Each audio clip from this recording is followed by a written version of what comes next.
नागपुरात एक महत्त्वाची बातमी समोर येते।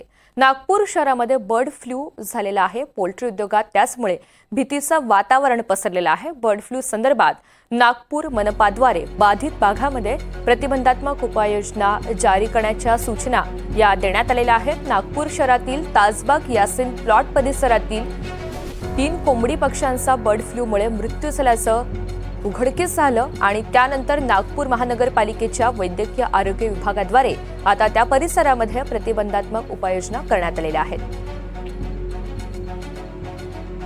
बर्ड फ्लूने मृत कोंबड्यांच्या थेट संपर्कात असलेल्या कुटुंबातील सदस्यांची मनपाद्वारे आरोग्य तपासणी सुद्धा करण्यात आलेली आहे।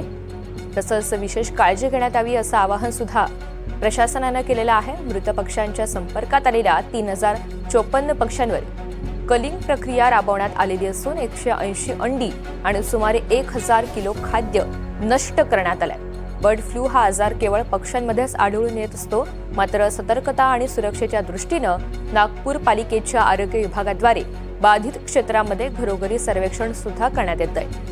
बर्ड फ्लू केवळ पक्ष्यांना होणारा आजार असला तरी सुद्धा त्यापासून सुरक्षेच्या दृष्टीनं नागरिकांनी सतर्क राहावं असे आदेशही देण्यात आलेले आहेत।